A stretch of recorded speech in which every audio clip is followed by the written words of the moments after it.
Hi, I'm Sherry Barron with Restore Ministries. And I'm Kathy Drake. And what we thought we would do today is to share a little bit of what's going on in our lives, because we haven't seen you in a while and you haven't seen us, and so there are a few little things going on, and we just wanted to take a moment just to maybe minister to your heart during this time. So a lot has been going on throughout this past year of 2020, and now it's 2021. And Kathy, I was just thinking about how through our many years of ministry together, how God has always kind of placed the same theme on our heart together. And one of the themes that we have really felt God's leading in was to get our homes in order. Yes, but it seemed to never quite happen. I know. I can remember you saying, I have just got to get my house in order. And then on the other hand, I would be saying the same thing. We've just got to get our house in order. And, when we're busy doing ministry all the time, it's hard. It's really hard. We tend to put our personal lives on the back burner and give, and our stuff begins to clutter up. At least mine certainly has. Yes, I know. Mine has, surely. And in my thoughts of getting the clutter out, I really have been thinking that one day soon I would get to go and move to my beloved mountains. Yes. And the dream. I know, so that's what I want, and I know that you have wanted to move closer to your grandkids and to Maggie and all. And we've kind of talked about this for like a couple of years. Yes. And what would we do if that time ever came? What would we do with Restore Ministries? And I think that, you and I both have decided that we could still continue to do Restore Ministries apart, but it's going to look totally different. Yes. And we have no clue what that would even look like. And we just knew that the thought has never changed of us parting ways. I just thought that I would be the first one to go. You're letting the cat out of the bag. I know, and so I am not going anywhere for a while, but would you share with us what's going on in your life? Yes. Well, this pandemic year has been so interesting and difficult for all of us. And Ken and I added another layer to that last May. I was just about to bust, had to see my grandkids, and things had sort of calmed down with the virus. And so we made a trip up to South Carolina where they live. And while we were there visiting, we decided to start just looking, what might be available, different areas around Maggie and Spencer and the girls that we might settle in, thinking in the future. And looked around, and Maggie was helping us, calling some of her friends for suggestions, and drove around different places, and just never really felt like we really saw the right spot, but we weren't in any hurry.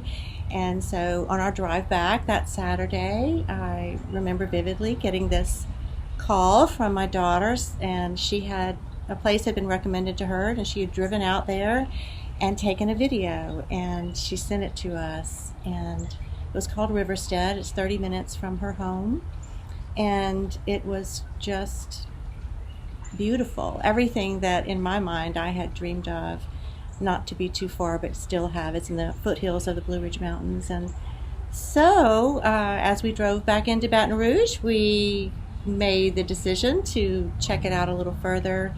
And I remember going on the website and the Instagram and seeing quotes from the Psalms and quotes from Spurgeon, and Amazing. All this call to celebrate in the wonder of God's creation. And it was just a very purposeful thread of faith in this development. And so I said, Ken, I really think we need to go back after the 12-hour drive and check this out. And so a few weeks later we did, and we purchased a lovely piece of property there And it is absolutely gorgeous. Yeah, I got to see the it. video, and I've been twice now just to check it out to make sure it was okay for her to be there. And I just vividly remember Ken and I both getting on our knees in that property and praying and asking the Lord, is this what you have for us? And it was a little ahead of our timeline, but yet we felt very confirmed. And as we prayed with even the developers there, it just seemed to be what God would have us do. And so I have spent much of the pandemic year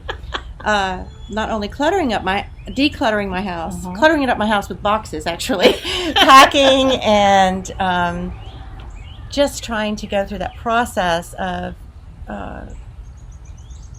making a home come to an end, in a sense, of over 38 years. And it has been a brutal process for me, a very emotional process, and yet an exciting time.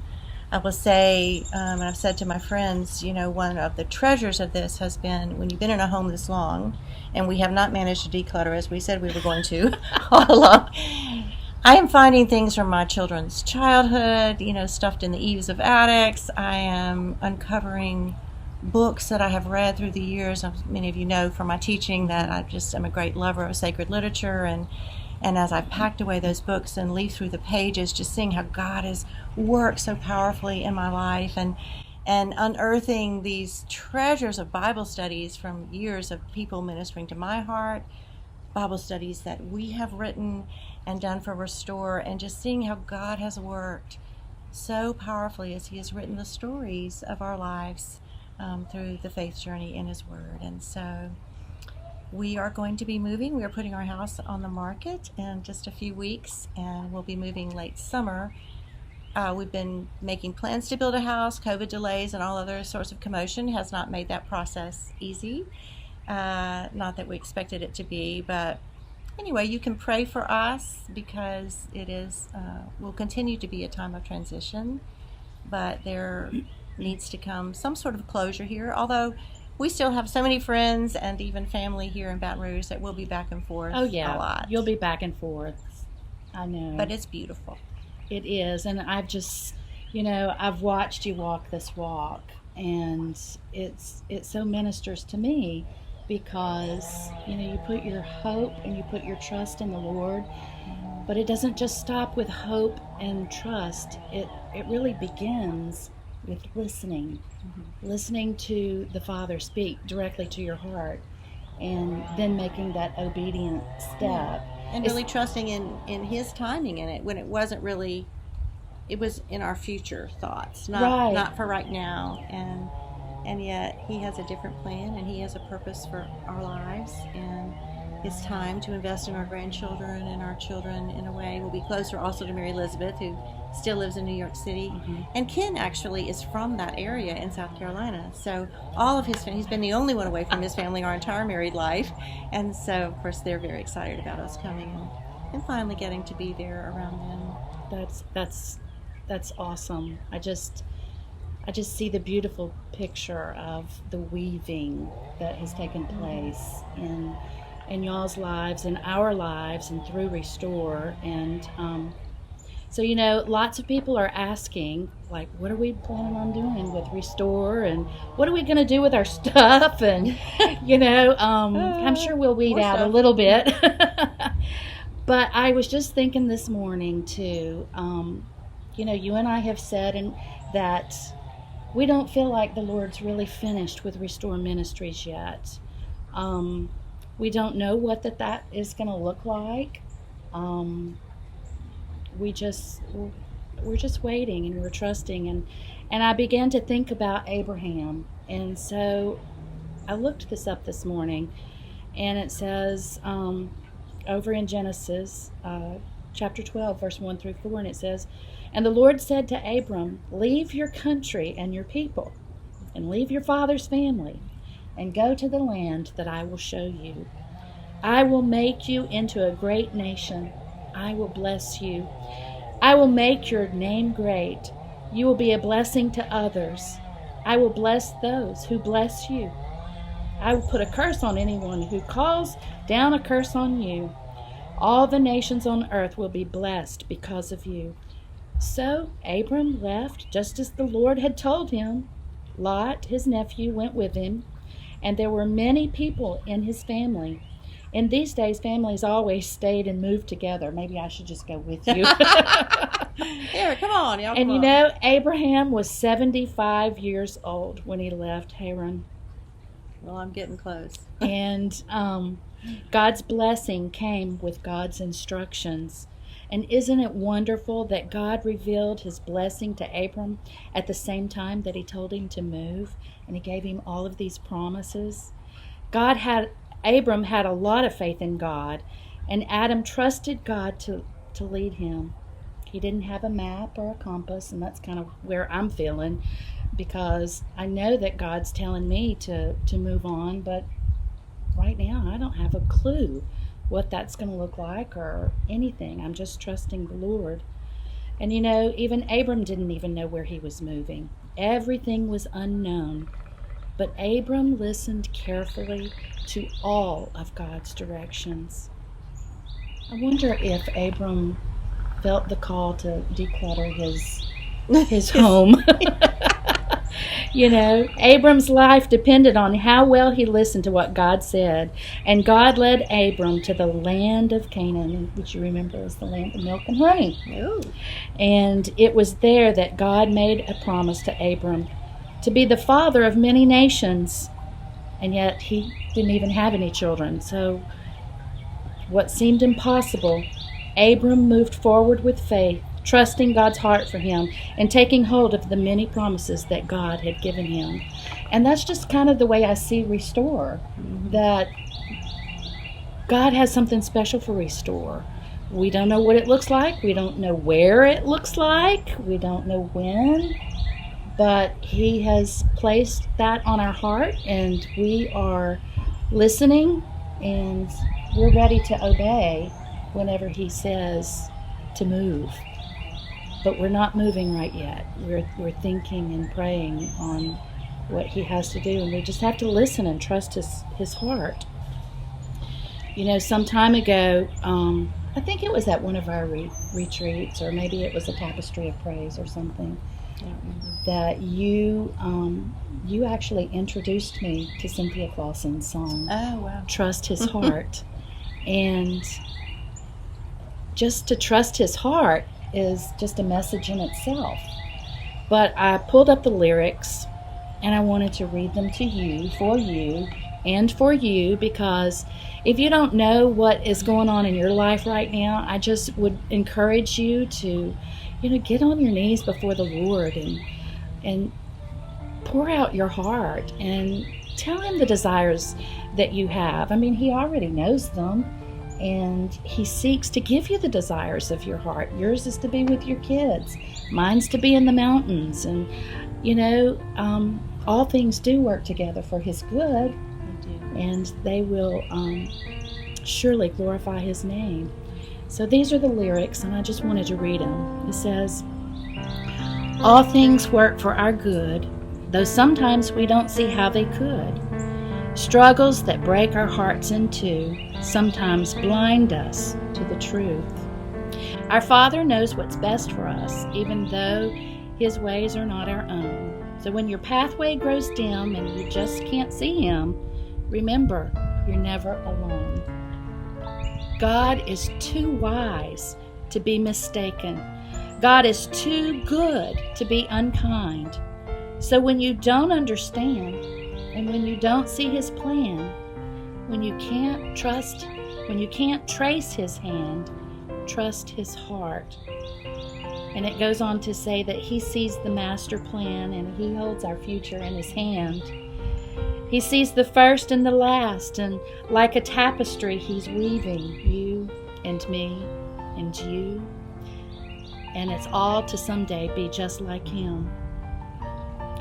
He alone is faithful and true, and it's He alone that knows what is best for you, and for me. And when you can't trace His hand, when you don't see His plan, when you don't understand, trust His heart. And so that's what we're doing.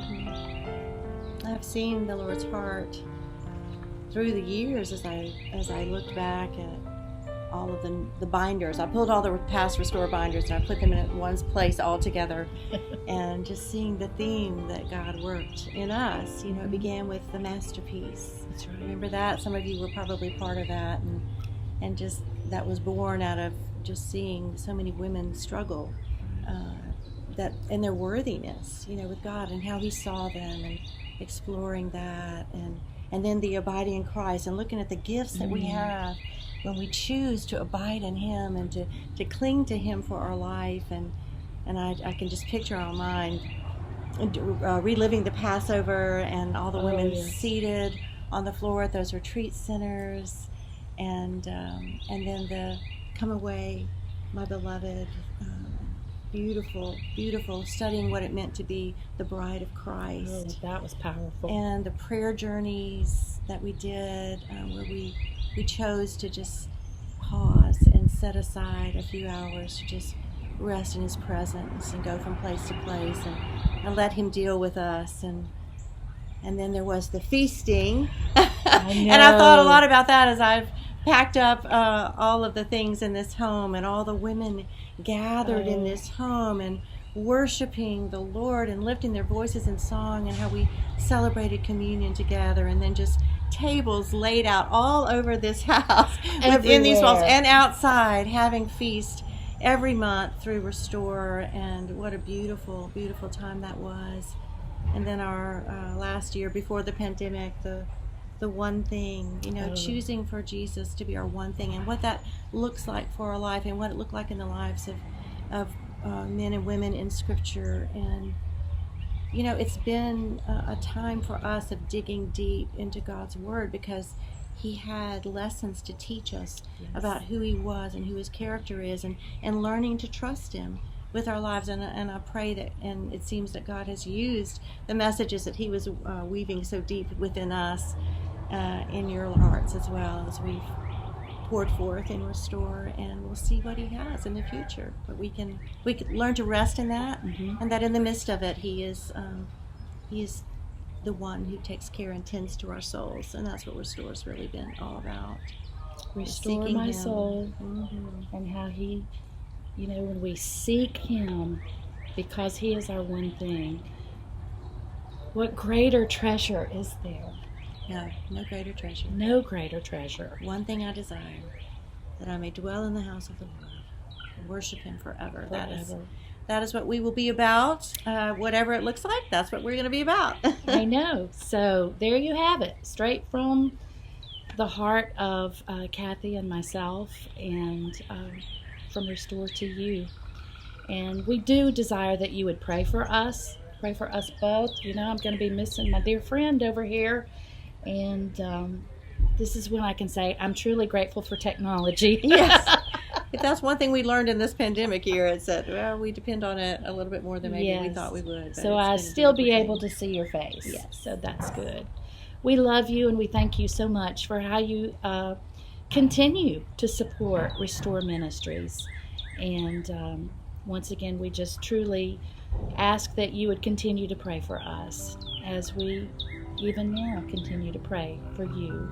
We have the database that's full of your names, and many times we take those moments to call out your name before the Lord. I just wanted you to know that. We love you. Love you so much. God bless you. God bless.